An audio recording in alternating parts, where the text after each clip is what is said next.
Impakabsat Trade Fair Celebration ngayong taon, ating pag-uusapan kasama sina Attorney Raymond Panhon, Regional Director ng DTI Cordillera, Jemica Kiwas Molina ng Pinderella at si Sigrid Ann Bangyay ng Sagada Pottery.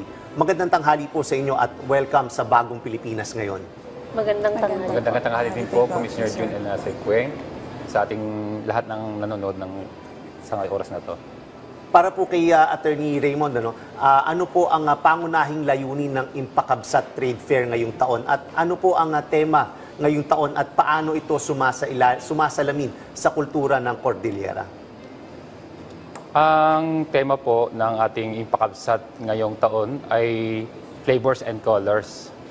At ang pangunahin nating layunin ay lalong mapalawak yung connection at makilala yung mga produkto, mga magagandang produkto ng rehiyon ng Cordillera at para madala natin dito sa NCR at magkaroon naman ng mas malawak na connection ang ating mga entrepreneurs, lalo na yung ating mga MSMEs. Kay Attorney Raymond ulit po, ano po yung mga inaasang mga produkto yung makikita natin dyan sa trade fair ngayong taon? Marami po tayong iba't ibang klaseng produkto na makikita ngayon sa aming trade fair, Impakabsat 2020-2025. Pero sa ngayon po, nakafocus po tayo sa mga wearables and home styles at mga ibang produkto na gawa sa mga indigenous materials ng Cordillera. So meron po tayong mga kape doon, meron tayong tsokolate, meron ding mga wines. Para naman po kay Ms. Molina, para sa kaalaman ng ating mga kababayan, maaari niyo po bang ilarawan sa amin kung ano po ang Pinderella? Actually po, nagsimula po ang Pinderella sa Pinder po is apelyido po ni Ma'am Ella, kaya po siya nabuong Pinderella. So, ang marmalade po namin ay gawa po sa citrus po.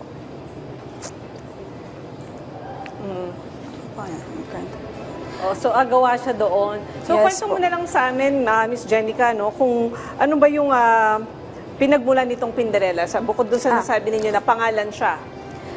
Sa likod po ng Pinderella, actually po, nagsimula po siya pandemic. 2023 po namin siya sinimulan. So, galing po siya kay Mr. Pinder po actually. Yung asawa po ni Ma'am Ella, siya po talagang nagsimula. British po siya, kaya po doon po namin nalaman na pwede po lang gumawa ng citrus na marmalade po.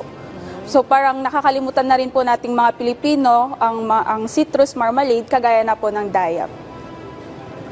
Para naman na kay Ms. Molina, bukod po sa mga nabanggit, ano-ano po ang mga espesyal na produkto o pagkain na dala ninyo ngayong Impakabsat 2025? Meron po kaming Nova, dayap, kalamansi, dalandan, pink pomelo, yun po.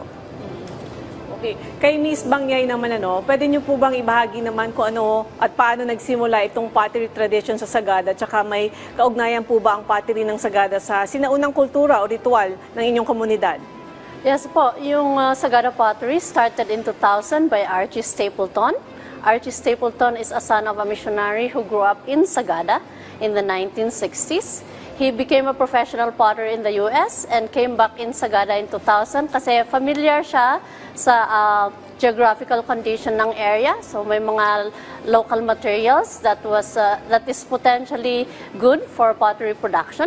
And itinayo niya ito para isang alternative livelihood para sa community. Kasi basically ang livelihood sa amin is farming and tourism came. And then pottery became an alternative livelihood for the locality. And in relation to this, traditionally, yung jars or gusi out of pottery is very significant when we do rituals kasi we make rice wine, we ferment rice wine in those jars. So doon po nakaka-relate yung tradition namin sa pottery production. So, ayun po. Para po kay Ms. Bangyay pa din po, ano po yung mga karaniwang disenyo naman o hugis ng Sagada Pottery gaya po na sinabi niyo, may mga rituals na ginagawa ba dyan. May kahulugan po ba yung mga designs nito dun sa mga ginagawa niyo po? Yes po. We are inspiration for forming or for production or making our pieces. We relate it to our nature and our culture. For example, yung lizard na symbols and yung wising. Wising in our Cordillera na symbol is represents prosperity, fertility, and good luck. And lizard is long life and good luck also. And then we have here samples, yung mga designs ng woven fabrics namin. It has meanings, yung mga matmata, yung mountains na mga designs. We incorporate it in our pottery production. Sa iyo pa rin po tayo, Ms. Bangay, no? Paano niyo po ipinapasa sa susunod na henerasyon yung kaalaman ng paggawa ng pottery at may mga kabataan pa po ba sa Sagada na interesado pa rin sa pottery bilang kabuhayan o sining o meron pa po bang talagang nag-aaral pa rin nito? Unfortunately, as much as we want younger generation and yung locals to come and learn, mas yung younger generations ngayon, mas concentrated sila sa mga gadgets. And learning pottery is a very long process. It's a very tedious process. But the workshop or our studio, Sagada Pottery, is open for anyone from the locality or from the young generation to come and learn. So open po. We do a lot of demonstrations. We do a lot of hands-on for any visiting persons, even for tourists, and it's open. The pottery or the studio needs people to come and learn, especially the local people of Sagada and around its towns. Kaugnay naman dyan, para kay Attorney Raymond, paano naman isinasang-alang-alang ng DTI ang pagpapalakas ng indigenous crafts, local weaves at heirloom food products ng Cordillera Region? On the part ng DTI, Commissioner Jun and Asek Weng, marami tayong interventions na ginagawa sa kanya. Through our programs and our activities and projects, we try to help our entrepreneurs, yung mga MSMEs natin. And just to name a few siguro, I would like to mention yung SSF or the Shared Service Facility. That's a program of DTI where we provide the necessary equipment, the machinery, and the tools to scale up the production of our entrepreneurs. And we also have other programs like the KMME or the Kapatid Mentor Me program. It is a coaching and mentorship program that we also do. This is a program where we try to coach and mentor our MSMEs to help them in those important areas of businesses. Ngayon po. And then marami pa pong iba, Commissioner, pero baka maubos na yung oras natin pag in-enumerate ko pa lahat po yung mga interventions na ginagawa ng DTI. Sa iyo po uli, Attorney Attorney Raymond, ilan po yung kabuuang kalahok o exhibitors ngayong taon, tsaka may mga bagong produkto ba o negosyo pa kayo ipapakilala? Bali po itong Impakabsat namin ngayon, this is actually the first of two because we will be having another run this November. And for this month is actually the first, or which we call it the mid-year edition. But the Impakabsat have been happening for 33 years already since after the killer earthquake in Baguio City, and nabuo po itong concept ng Impakabsat. So marami po ang nag-participate ngayon, ay nasa 28 na booth po tayo, composed of 34 MSMEs po. And may mga products po tayo doon. Mostly po na nakafocus tayo ngayon is mga wearables and home styles. Meron din po mga handicrafts doon. And like yung kay Ma'am Sigrid po, itong mga patterns, may mga accessories din doon. Marami doon yung mga hand-woven products. And some food products, like I've said a while ago, yung chocolate, coffee, and we also have some champurrado there made of heirloom rice.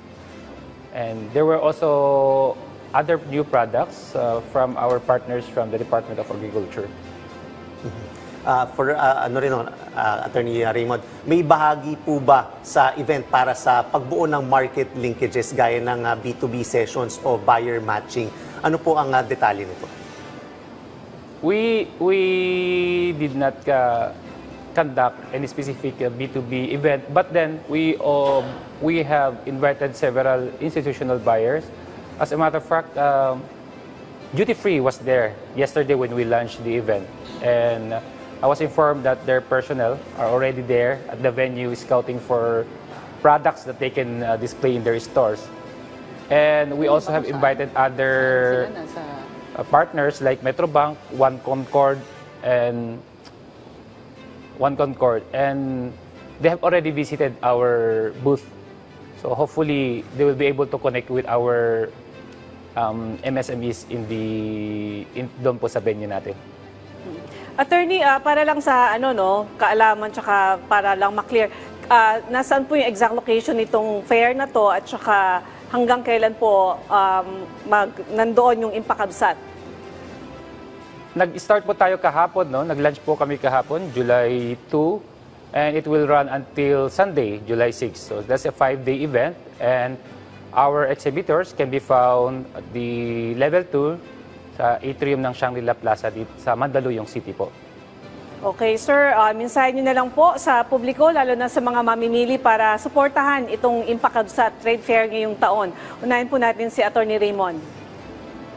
Inaanyayahan ko po ang ating mga nanonood na nandito sa NCR at sa lahat ng sulok ng bansa na nakikinig ngayon o nanonood ngayon, na iniimbitahan po namin kayo na puntahan ang aming Impakabsat Trade Fair 2025 sa Shangri-La Plaza Level 2 sa Mandaluyong City. At kayo po ay aming inanyayahan na suportahan ang ating mga lokal na produkto na gawa sa Cordillera. Lahat po ng dinala namin dito ay pawang mga magagandang klase. Ito ang best of the best from the Cordilleras.